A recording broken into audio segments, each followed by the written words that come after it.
The views and opinions expressed do not necessarily represent those of Access Fort Wayne, the Allen County Public Library, or any other supporting group. Access Fort Wayne is a department of the Allen County Public Library. If you or anyone you know might be interested in making a television show, please call 260-421-1250.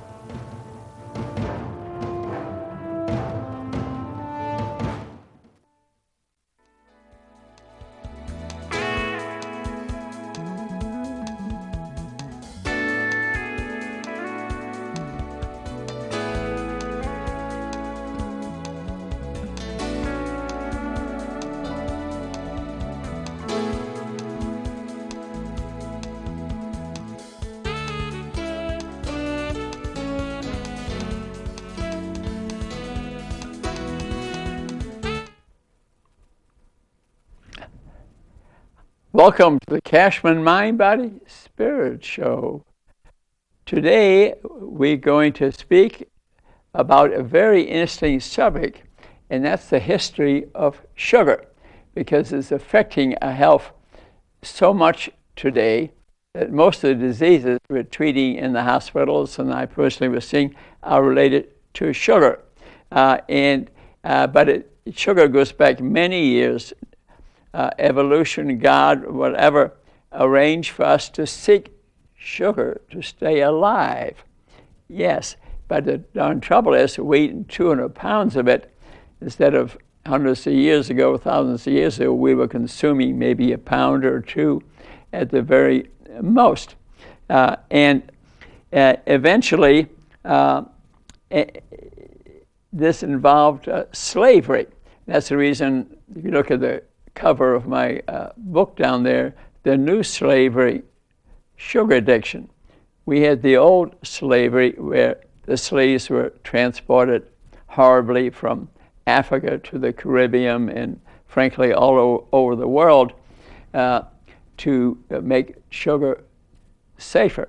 And then that came under control, but then industry, government get involved, and they're not totally speaking the truth here. So now we have a new slavery. So let's put our sails up and let's travel across the world. The kings and queens of 200, 300 years ago, they're the ones who could afford sugar. It was very high priced, and that's the reason when you look at the pictures of many of them, they're overweight, they have no teeth or black teeth. Look at some of the kings and queens. It didn't happen to the poor, they couldn't afford it, but sugar makes you feel good. And it hits these centers in our brain, how it does that, okay? It hits the taste buds on your tongue, and we have taste for sugar, taste buds for sugar on the tongue, on the throat, the esophagus, in our bowel.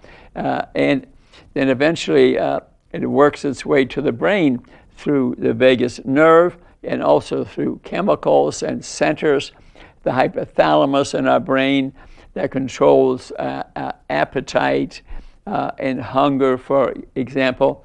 And then so we have the nucleus accumbens, very small nucleus in the frontal lobe, and it just lights up and secretes dopamine, and we have some sugar, and within seconds we feel good. I'm in heaven. Let's face it, all humans have stress.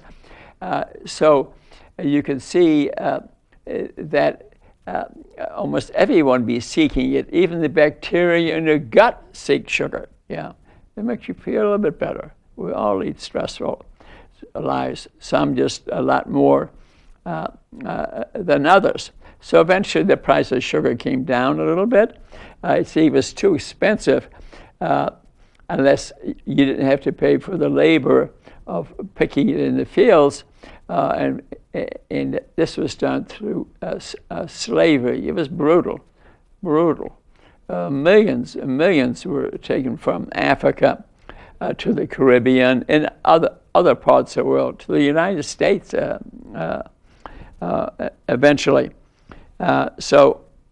They then, to make it economically feasible, they developed sugar colonies on Cuba and Haiti and Santo Domingo and all the Caribbean islands. But it all started originally really around the Mediterranean, close to Europe, and all those countries around it, from Spain and Italy and the African colonies. They manufactured and produced sugar, and it was sold all over Europe and to England. Originally, sugar was grown, I think, in Asia, and then eventually it spread and came to the West. But it started, they think, in the East, then Iran, and then Iraq, and eventually it filtered to Britain. But they get involved with the economy of it. So, and business conditions were harsh. It was difficult. The Japanese and the Australians, they developed sugar colonies, and then it spread further west from that. And the Hawaiian Islands eventually were used to grow sugar. The Chinese and the Japanese labor came in, hundreds of thousands of people, and they worked the fields as indentured servants, some as slaves. And so sugar colonies existed, and also in Hawaii, okay? It was the labor of slaves that made it successful business. See, before it was not a successful business model. And so from the 1700s to the 1900s, sugar became a dietary essential because it made people feel so good. They developed all kinds of pastries, and eventually the price dropped because of slavery. The price was too high, but when slavery came in, it made it cheaper. And these colonies that were established in the islands, first in the Mediterranean, then the Caribbean islands. Then Columbus landed there in 1495 and delivered plants. And it used to be a rainforest. They're beautiful islands, but they literally burned the forests away. And slave labor cut a lot of the timber down to make sugar plantations. Yeah. And first they had a few acres on them, some had thousands of acres. And then they used labor, the slaves, and they became efficient at it. They organized them, they abused them. Many of them died on being shipped across there. It was a brutal affair. And slave labor grew the sugar business, and the Americas became a powerful source of political, economic, politics got involved with this too. And the sweetening of food and drink has been really around for hundreds of years, maybe 1,000 or two. Even in Roman times, they had some, but obviously not as big or as organized. But let's face it, religion got involved too. Even today, you walk into a lot of organizations meeting, but significant churches I visit, you walk in and they hand you a donut.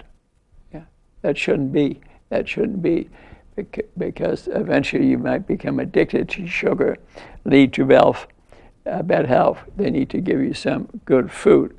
But all organizations, let's face it, do that. But Christian, Muslims, Jewish religion, Islam, they all got involved with sugar. And then the pharmacies got involved. They made medicines. I mean, if you don't feel good and they hand you some medicine that has sugar in it, you're going to feel good right away.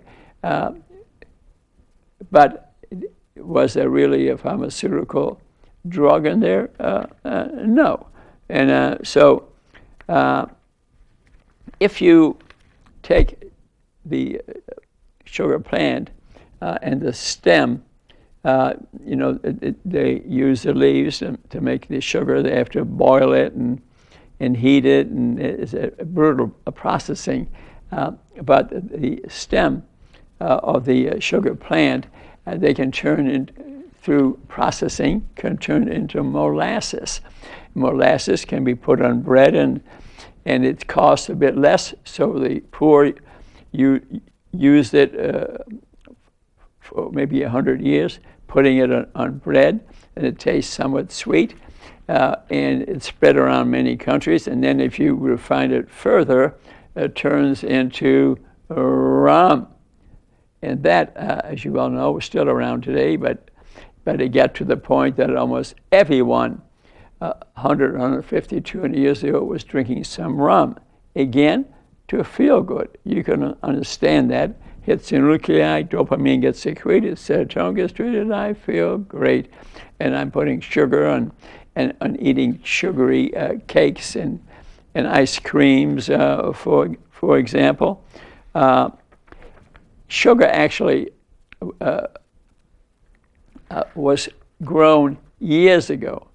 Matter of fact, they seen 26,000 years ago in rock art sculpted on rocks. They have discovered in Egypt, in India, they all pictured honey from bees. Yeah, they pictured that. So the brain at that time appreciated a little honey to feel better. I'm sure they maybe even led more stressful lives than we do.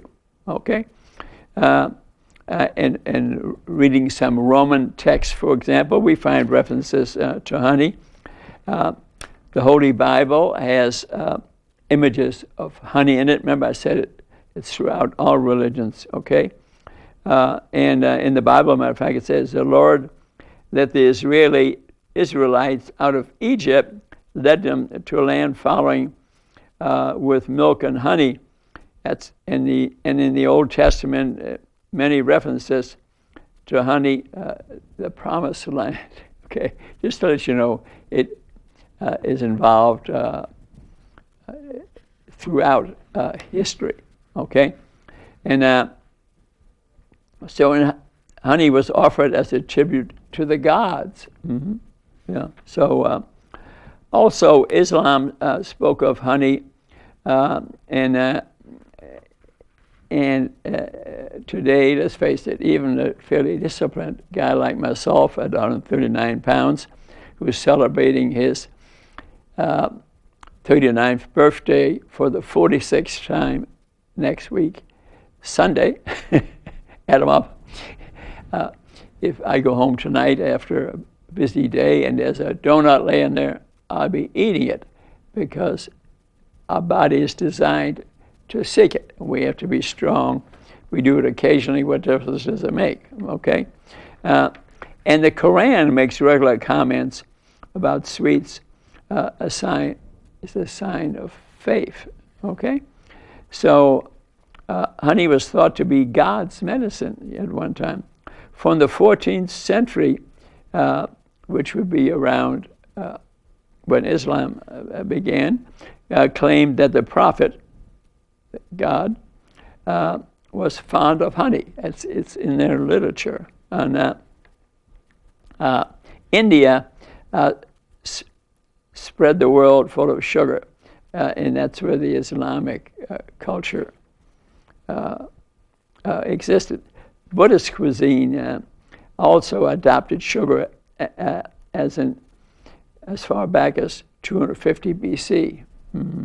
Mm-hmm. So the sugar spread to India, the Middle East. Remember, it came from the East, and then eventually made its way to Africa.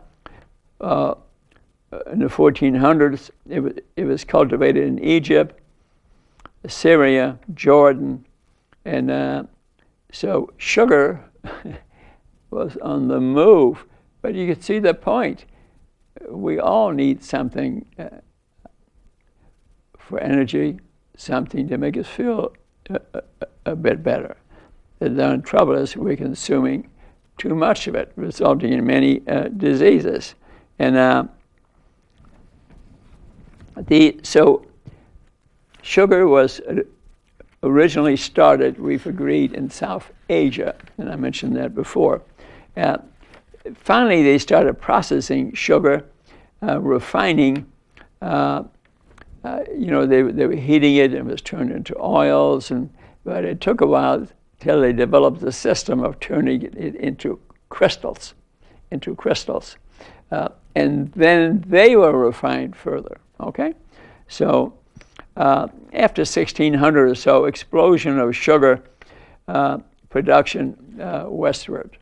The way of refining it improved all the time, and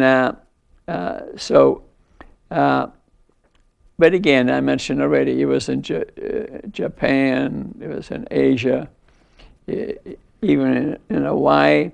So then sugar moved through Iran, Iraq, Jordan, around the 18th century or so. It spread through other countries. And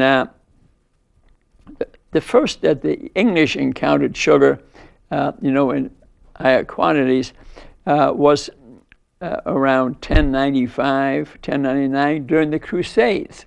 They were heading east, and they ran across it, and they brought the sugary plants back.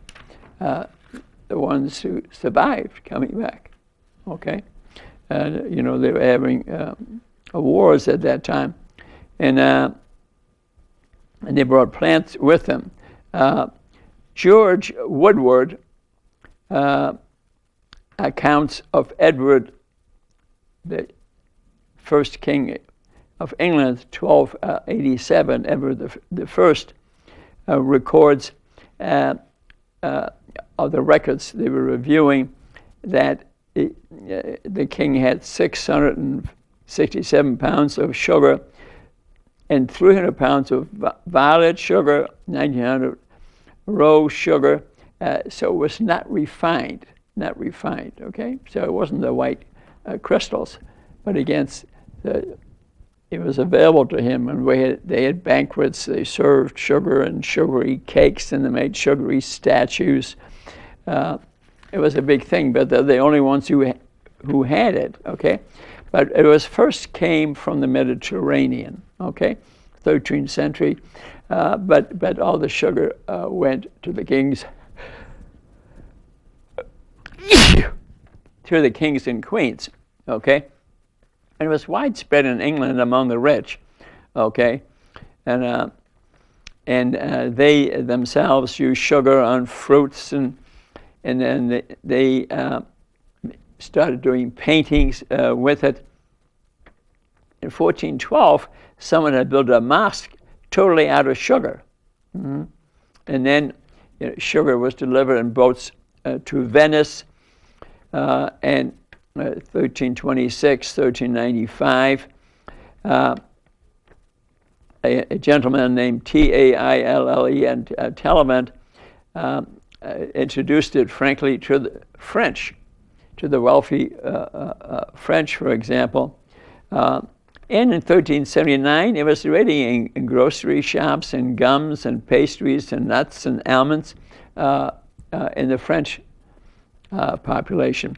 1571, they got it to Paris, extremely elaborate, and mainly the wealthy were able to use it. And in 1515, this is interesting, Thomas Wolsey, of the Archbishop of Westminster Abbey, one of the big churches. Actually, I've been there. Very interesting church to go to. A lot of the people of yesterday, the famous people, are buried in that church, and that was an interesting trip I took through there. And when Wolsey had a celebration for his inauguration, I think he had a huge display of castles and beasts and birds, and all made out of sugar. Yeah, that was sculpting. So the French and the English royalty had access to sugar, but they had bad health because of it. They got the diseases from diabetes, heart attacks, strokes, dementia. Most of them had no teeth, black teeth or no teeth. Mm-hmm. Look at the pictures. And most of them were afraid to smile, for example. And in around 1580, they started, because it made people feel so good, they started publishing books and recipes, which are in some libraries today. Probably our library couldn't even find it. And the pharmacies get involved, and they start making sugary concoctions to sell you. And around 1600, sugary products were available in most small shops. So the cost of it going down because of slavery. The labor was done with slaves, and you didn't have to pay them. And a very cruel thing, of course. But you could watch the march of decay of the teeth. Okay? To the point that the English kept very careful records of the effects of sugar on teeth going back almost 1,000 years. So that is available to read, actually. And but ancients never had these problems till sugar arrived. So that makes it certain. Dental data in Britain is recorded as far back as 1,000 years ago. Yeah. And in 1701, King Louis XIV a painting of him that's available and was at the Louvre, actually. He has no teeth. Mm-hmm. So considering I didn't know that as a child, I didn't know until I got in college. Brush your teeth twice a day. That's really, my dental problems went down. Not once a day, at least twice a day, and maybe additional things, you know. And so an empty mouth in those years was a part of adult life. Yeah, it was. And so sugar spread down the French social circles, but so did the dental disease that's associated with it, okay? And French teeth, almost everybody had rotten teeth. Mm-hmm. Mm-hmm. And it spread from the French colonies. They had some of the islands in the Caribbean, Guadeloupe, and Monterrey. They owned those islands, okay? And so they also used slave labor. And slaves, they wouldn't have been able to keep the price down. And then they start producing coffee too in some of these islands, and eventually end up being cotton. But coffee, another little bit addictive. I don't maybe drink 2 cups of coffee a day, but it doesn't make me feel good, and I think it's probably the dopamine. So they say you don't get addicted but habituate to coffee, but I wonder. But it doesn't appear to be harming me since I'm still around. Okay. And eventually, and coffee became noticed, and it became a French drink. They would take some sugar and put it in the coffee, and it made you feel even better. And multiple cafes came up, and you know, even today, when I think back a few years, when I spent probably 3-4 years in the mornings at Starbucks, drinking just a cup of coffee. I must admit, I'm proud. I did not ever add sugar to it, but the coffee made me feel good enough. I didn't have to do that. I tell you, one day though, I'm looking up, and the head of one of our hospitals is in there, he bought 4 cups of coffee, which already had cream on it. 4. Now wait a minute. And he didn't look that healthy himself. He comes over there, and there's a container of sugar like this just behind him, and he doesn't see me because he knows I'm at the hospital and I'm a health guy. He takes the sugar and takes off the whipped cream stuff and puts in 4 dumps of sugar, and he leaves. You know why I wondered about? Was that all for him or some of his fellow employees? What do you think? But like I said, if there's a donut waiting for me tonight, I'll be eating it. So I'm not being critical, but it's something I saw. We all need to have a laugh now and then, okay? A study was done of British children in 2015, and they decided why a lot of kids didn't smile, because they had damaged or no teeth. And they compared them to Louis XIV, and the children could feel quite at home. Interesting. Actually, one of the first things sugar affects is your hearing, eyes, teeth, heart, numbness, arms and legs, kidney disease, heart disease. 200,000 people a year get amputated because of vast disease from sugar consumption. Okay, just to let you know. And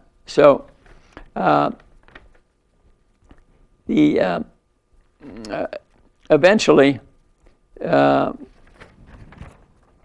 sugar spread throughout the world. And Africa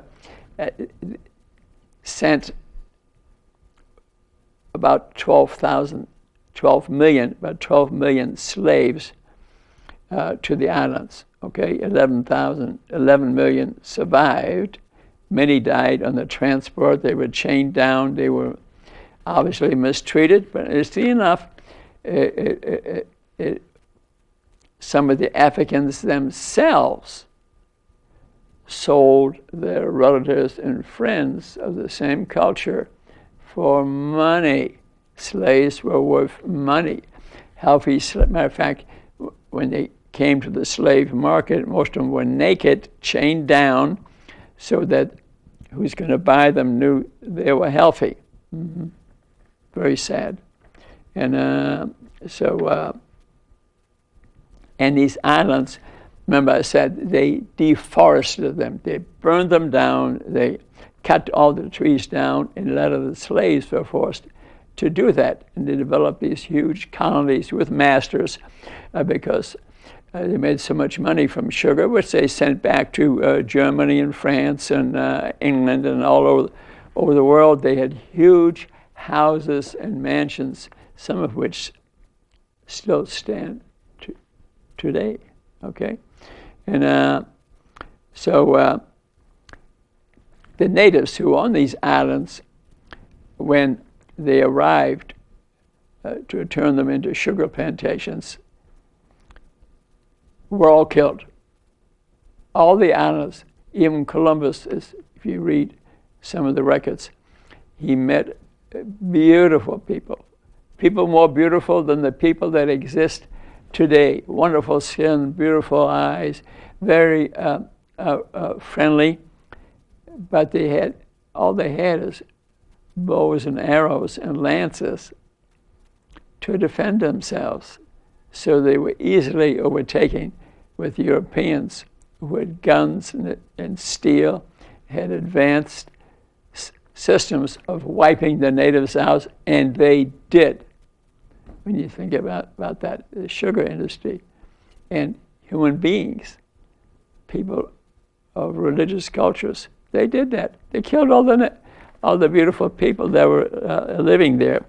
The original people that came over to these islands, which were still full of forests and the rainforest, were from South America, and they were the Taino people, Taino people from South America, southern South America. They were the natives that went there, but they didn't harm the environment. They also got involved in a bit of a warfare here, but they did not destroy the local environment. And show there was very little change in the Caribbean in their way of living, okay? They did not destroy the ecology, which the Europeans totally destroyed it to turn them into sugar plantations, coffee plantations, so they could make money. They say anybody sailing by this islands would see all the beautiful forests are gone, and you see well-manicured, well-organized, huge plantations to make money, to make sugar, which in the end is making us sick. But they didn't know as much at that time. So I guess, but for us to tolerate it now, when it causes all those diseases, I don't accept. I don't accept it. Medicine accepts it, government accepts it, lobbyists accept it. I don't accept it. We need to change that culture to make you healthy. So, I mean, before the invasion, like Hispaniola had 1 million people living on it. Puerto Rico, 500,000. Cuba, 100 to 150,000. Jamaica, 100,000. Within 1 century, these beautiful natives, and it was their land, all gone, all been killed. Mm-hmm. A lot of them were killed actually by the viruses, just like with the virus that came along and killed them. Which, speaking about today, the viruses don't have their own metabolic system. So they enter the animal or the human cell, steal the sugar and fatty acids, multiply, leave the cell, kill you or the environment around you. So if you have more sugar in you because you're a diabetic and you're a sugar eater, you're going to die. And 92% of the people die in New York were diabetics. China, even higher. Yes. Yes. You can use fat for energy. You don't really need to use sugar for energy. Okay?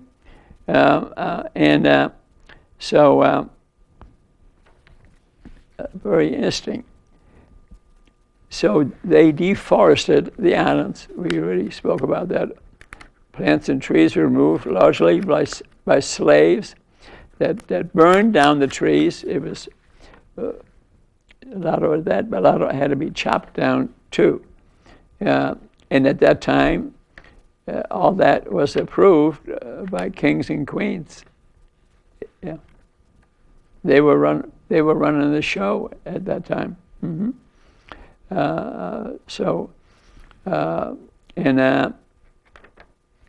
In essence, they destroyed everything with slash and burn to get rid of the forest, to plant what was making money. Okay, and in 1650, all the forests of the island of Barbados was totally destroyed. Was gone. Mm-hmm. And a matter of fact, but they needed some coal to run the machinery for refining sugar. They had to import it. No other way to get energy to. End of the 17th century, sugar was king. Sugar was king. The economy was totally dependent on that, and of course, on slavery. And by 1750s, Barbados had 180,000 slaves. Fire to destroy the native vegetarian system. French burned out, and the English burned out St. Kitts, St. Croix, totally burned out to plant sugar. And Jamaica sugar mills, and they grew in Jamaica tobacco, coffee, cotton, and when slavery ended, and there were some revolts on some of the islands, like on Haiti, where finally the slaves organized and revolted and stopped some of it, and it had to do with politics. Like in England, they politically worked on, especially one legislator, stopping the transportation of slaves. They didn't outlaw slavery, but the transportation of slaves. And that's really slowed things down. Then eventually in the United States, 1860s, we finally outlawed slavery after the Civil War. But it was a transition there. And so in the mid-18th century, you could go to any pharmacy apothecary shop, and they had sugar bowls in the 1850s. Chinese porcelain was sent over here too. And they made nice bowls, and you fill them full of sugar, and you can imagine, and the price wasn't that high, that people really consumed it. So it also was a perfect match with sugar. They tied it to tea and to coffee. People would take 3 or 4 teaspoonfuls of sugar and put it in tea. Especially the English were good at this, and the French get pretty good at this too. So the British transitioned from coffee to tea to sugar. In 1852, New York City established a coffee exchange. So, and the church was instrumental in encouraging the sugar. Also, during the wars, World War I, World War II, they rationed sugar, so there wasn't as much available for the general population, but they made sure that the people in the services, the Army, the Marines, had sugar available easily. Coca-Cola got involved big time, and they became the second biggest company in the world. Let's face it, what did they do? They ended up addicting people, so when they left the service, they were sugar addicts, absolutely. And it was done on purpose. That's where the money was, okay? And to read the history, which I just did in this book, How Sugar Corrupted the World. If you want to learn none of this, incidentally, in detail, read that book. I've read it more than once. This is all in that book. This is a reality I'm speaking about, and then the parliaments get involved because they made a lot of money in taxing it. If you exported it, they put a tax on it. If you imported it, they put a tax on it. The British Parliament passed the Molasses Act of 1733, the Sugar Act of 1760, the Tea Act of 1773. And then rum came along, and they taxed that to make some money. And as you know, the taxes the British were putting on American products eventually resulted us from separating from British rule.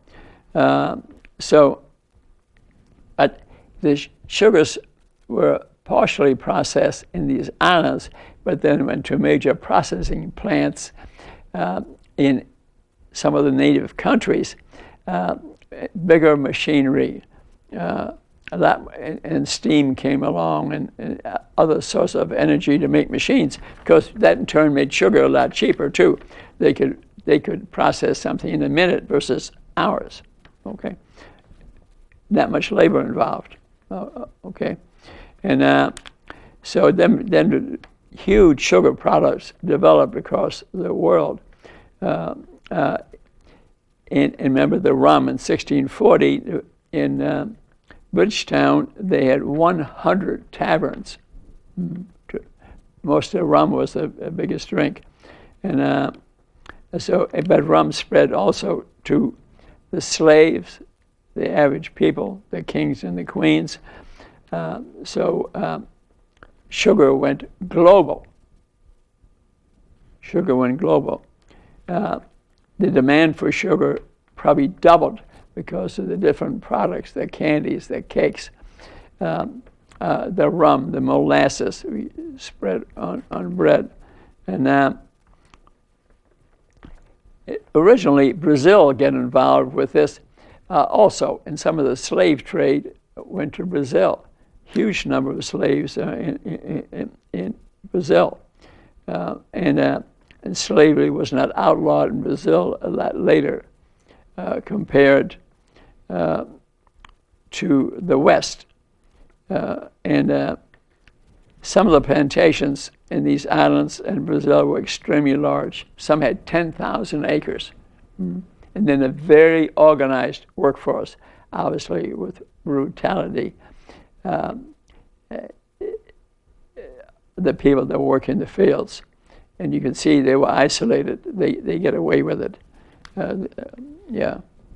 And so eventually we had the sweetening of America, more sugary products, increased industrial development, which brought the price down constantly. And eventually sugar made its way into beginning of the 19th century. Sugar made its way into drinks.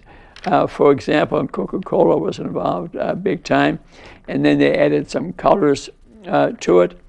In the Civil War, we imported 650 tons of sugar. A lot of it went to the troops, and we had to ration it a bit for the people. And tariffs,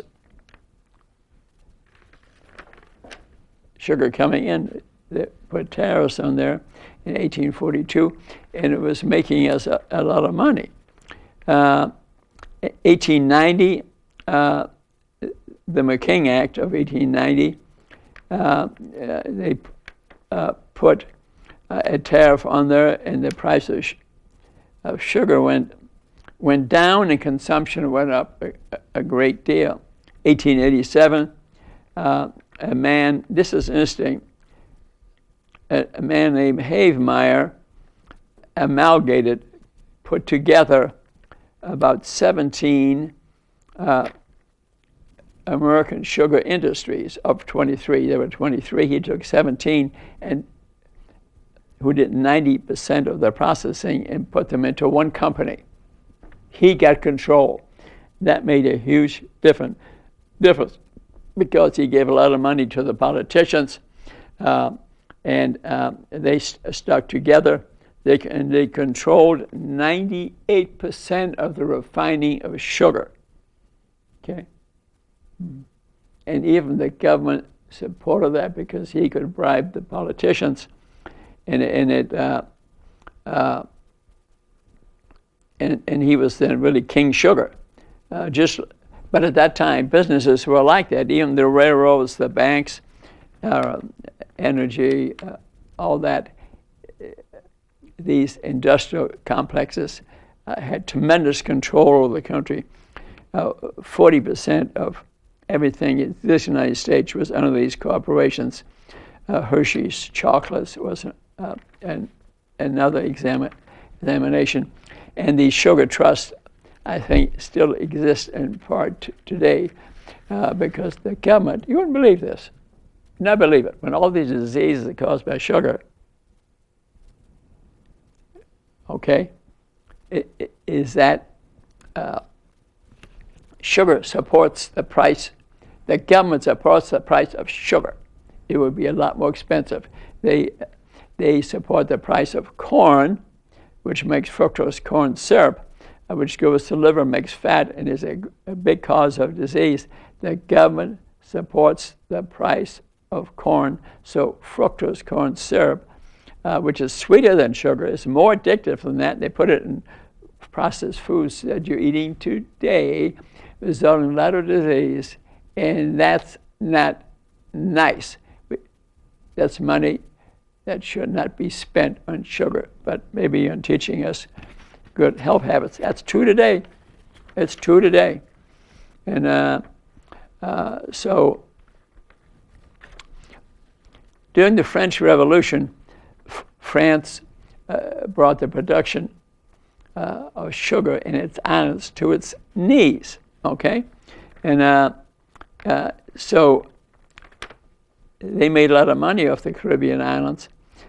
In the French Revolution, that business slowed down, okay? In the 18th century, France had the largest sugar colony at Santo Domingo. It's now called Haiti, and which I think is also the island where the natives, the slave laborers, revolted and were quite successful at it for a period of time. But eventually, I think Napoleon came back and stopped that. And 700,000 people in France owed their living to sugar. Mm-hmm.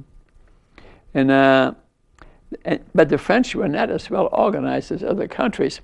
So a lot of these colonies and businesses, they were all competing against each other. And the British were much more organized, so they won out the food fight eventually. In 1789, they had hundreds of slave plantations, but they were destroyed by the slaves' revolt, and that affected coffee and sugar. And they had a very famous leader, I remember reading about years ago, very successful leader of the revolt, but he eventually was captured and then sent to Europe, and they sent him somewhere over to Switzerland or at the border of Switzerland, and then eventually he died there. But he was a very successful leader of slave troops, and my hat goes off to him. So when these wars started in France in Napoleon's time, that cut off the access to sugar for the French. But he already knew somewhat about that beets have sugar in them too, and a German scientist named Marggraf, Marggraf, was able to process beets, and he got it down to the white crystal, just like regular sugar, like sugar cane. It looked exactly the same. That was in 1747. And then Napoleon promoted teaching in schools, and even the government provided, I think, 100,000 acres for sugar production. So they were able to have some sugar because they were not getting the sugar because of the wars that were going on. So Napoleon increased education of people that were specialized in the production of sugar from beets. And I remember I lived in Germany as a child in the Second World War, and I remember us eating a lot of beets because sugar was not available. Mm-hmm. Yeah. And in 1815, the end of the Napoleon Wars, kind of the beef industries went down, beet industry came down a little bit, but beets have survived as a source of sugar, and they produce more crystalline sugar now today. Actually, yes, they're the biggest producer versus the sugar plant. Mm-hmm. Germany had no source because they had no slave labor, so they became very dependent on beets. And in 1850, even California started growing beets on plantations, and they had factories, and they actually became profitable. It was tough to make these factories profitable manufacturing beef, but California was able to do it. So taxes on imports and taxes on exports raised a lot of money. And like $1.8 billion around the turn of the century. Beets, you had to raise also with hard labor, but not as hard as with sugary plants, okay? And so a lot of political activity was around sugar, especially around 1880 to 1920. When the U.S. in 1803 purchased the Louisiana Purchase for $12.5 million, huge amount of land. What a deal! Thomas Jefferson did that. Someone else said about that, he bought it for a song. And then we grew sugar in that area. We used machinery and slaves. Constantly the processing improved. But still, in spite of all this going on, slave labor still was frankly at the heart of it. In the Caribbean, in Louisiana, and sugar fields were called gold fields. It was like mining gold, okay? And 1861, sugar lost slave labor largely, but still some existed. But it was because of these wars. The British can't ship slaves, then the Americans' Civil War, they were gone with the wind. If you've not seen that movie, Gone with the Wind, you got to watch it, okay? They had very rich owners. They had unbelievable estates, and that demonstrates it in that movie. That's worth watching. I may watch it again tonight. And I'll just, so the Civil War stopped the slave transportation, but Spain took over and used slaves till about 1898. Interesting. Mm-hmm. And then Cuba started becoming a grower of sugar. Had a lot of plantations. Matter of fact,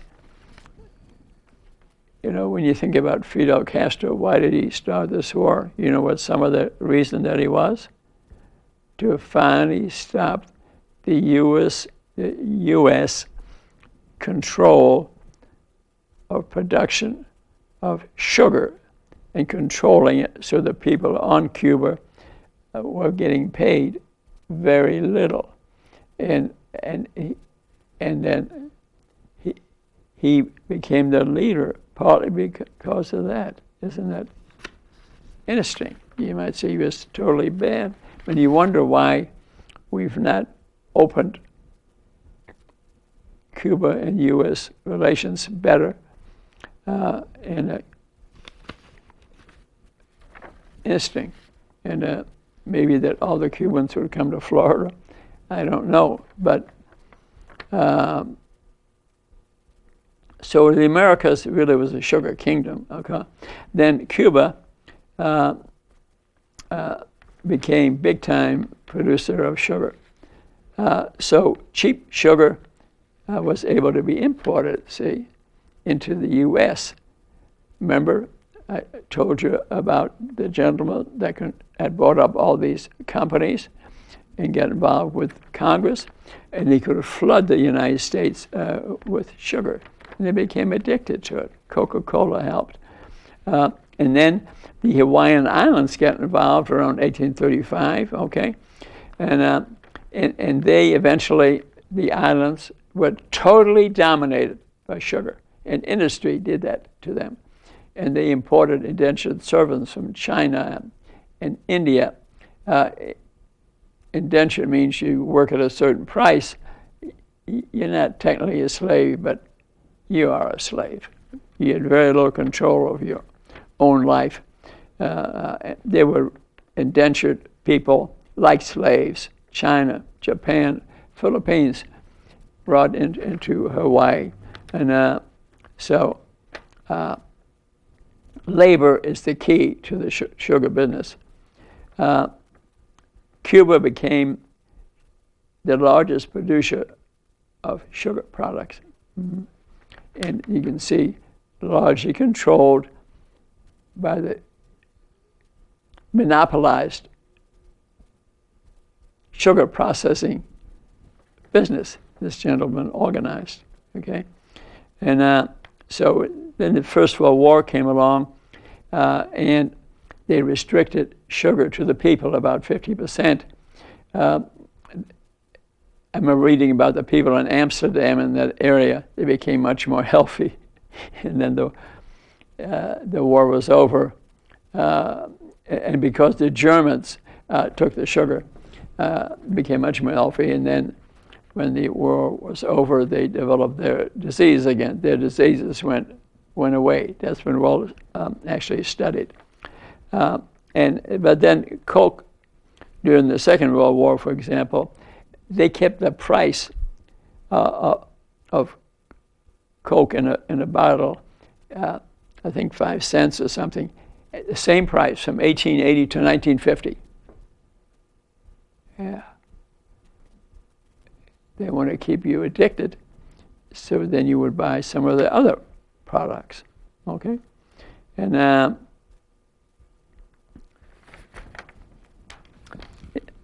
in 1955, political connections on sugar expanded tremendously. So, and part of the reason I'm bringing this up today is that our mind is controlled by sugar. We're developing all these diseases. It's controlled by the government, by industry. I hold us doctors highly responsible, because at every doctor's visit, we should speak about the person's health, stress in their life, and how much sugar they consume. If you switch to a good fat diet, which I teach regularly, a keto way of eating, maybe a little in spreading out the meals a little bit, eat all you want, you'll be very healthy. But this culture will not change till we, the public, step up to bat. Too much industry involved in, the government controls us. You yourself must become informed and learn how to eat right. We are sugar addicts. We indeed are slaves to sugar. Join me. I will help you change that. Look at my websites. Read my books. We are slaves to sugar, all of us. And the more of this history that you learn, especially sugary drinks, that's 50% of it. That's 50% of it. Stop sugary drinks. Water, lemon, and lime, that's your drink. But go to YouTube, Rudy Cashman. Look at my TV shows, about 500 on there. Facebook page leads from that. See me at the Three Rivers Pharmacy for free, and I'll teach you about proper eating. But we ourselves must take responsibility. Industry will not change. I've been to the hospitals. I've spoken to the doctors. Most don't know 10% of what I've been speaking about. I've really researched this. Why am I doing this? Because I care about you. I'm a doctor, for Pete's sake. But the sugar is the real enemy, but you must gather the information. But now that you know some of the history of it, you can understand. Slavery brought it here, but now we're slaves again because it makes us feel so good. We can't seem to stop. We can indeed stop by eating healthier food.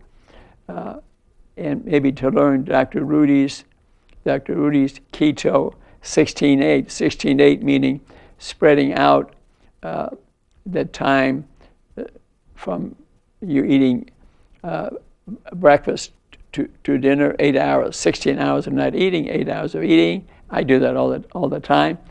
Feel great, full of energy at age 39 for the 46th time. Next Sunday, I play pickleball, I play tennis, I tap dancing, I walk in nature, I sing songs to the birds. I want you to do some of the same things, and you'll be healthy.